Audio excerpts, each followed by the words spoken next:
We don't know how we're going to get by. We've never seen a drought like this before. We can't plant enough, and now it is the end of the season. So we don't know what we are going to do. People, because of HIV/AIDS, their capacity to actually cope with the drought has been undermined. And in that sense, I think it's a drought which, or a crisis which will come back. Many believe the real crisis is yet to come, when millions of children orphaned by AIDS take up their responsibilities as adults. In neighboring Mozambique, the streets of Chimoio overflow with orphans. Some survive in small gangs. Others are exploited as a cheap source of labor. What do you do when you've never had nurturing or love or affection as a child as you're growing up because your parents have died when you're very young? What happens when you have your own children? How do you bring them up? What happens when you're bewildered and angry and enraged by the circumstances of life and you act out or you become delinquent? 15 or 20 years down the road, God alone knows the destabilizing effects of these kids. In just a few decades, many countries in southern Africa will be left in the hands of children like these. But with no one to teach or guide them, how much can they be expected to contribute when they're older?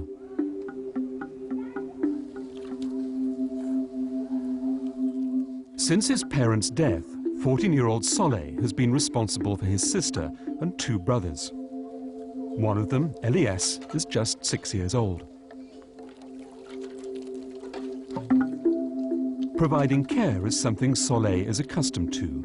He also nursed his parents before they died.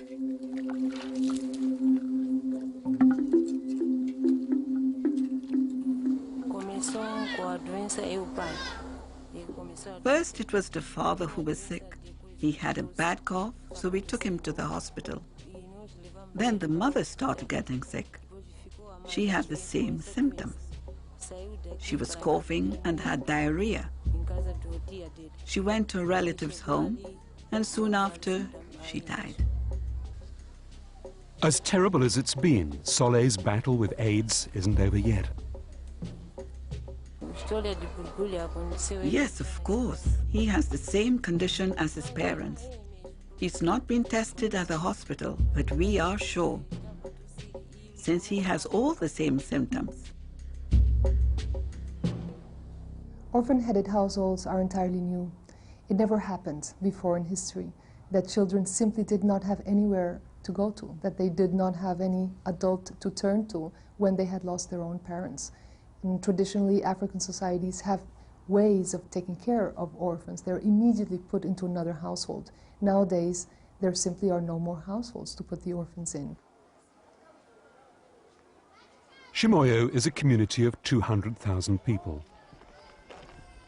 It also has one of the highest HIV infection rates in Mozambique, and every day approximately 15 children are left orphaned.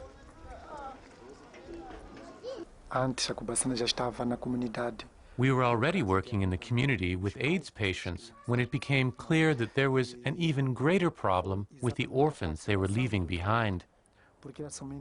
We realized we had to change our approach. Until that moment, only church groups were getting involved. Now we needed help from the entire community.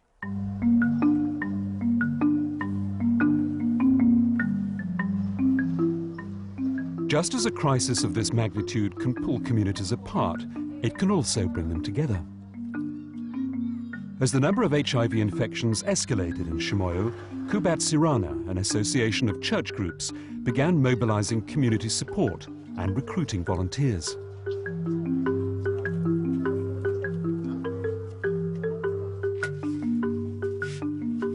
One of the first stumbling blocks was food. Volunteers were often as poor as the people they were trying to help.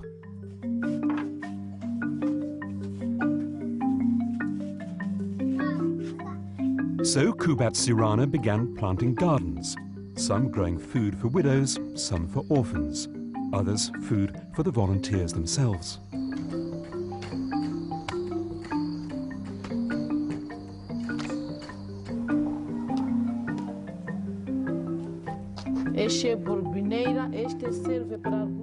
One special garden was created for medicinal plants that AIDS patients could grow themselves and used to treat common AIDS-related conditions. Governments and even international organizations haven't been able to provide the kind of support that local people need. I think it's important to realize that these organizations are there, that they need support. They need support to do better. They need support to expand their activities, to replicate it in other places.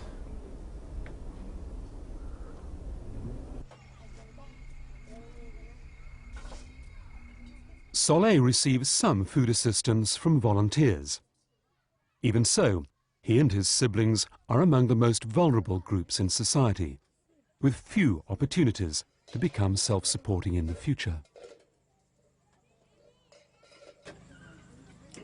Like so many orphans, Soleil's parents died before they could pass on generations of knowledge about farming, crop varieties and tools.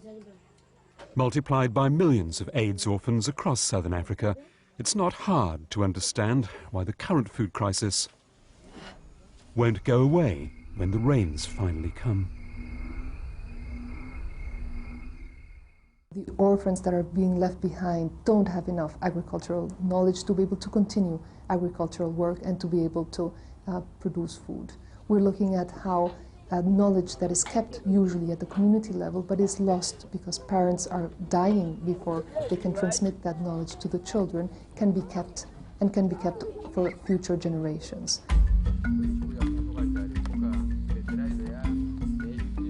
At the Mansa orphanage in Zambia, volunteers are working to change the future, to avert mass starvation by teaching orphans the skills their parents can't.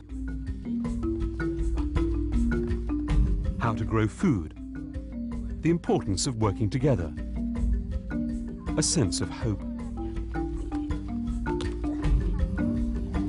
Even so, with forecasts predicting 20 million AIDS orphans in Africa by the end of this decade, the challenges are daunting.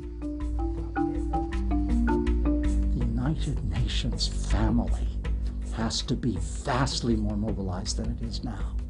Because if ever there was a time of truth for the United Nations, if ever there was a test for its entire rationale, it's in the fact that a disease which can't be cured is wreaking havoc everywhere in all the countries which are member nations of the United Nations, and those of us who serve those member countries have to give voice and expression to this monstrosity, which would galvanize the world.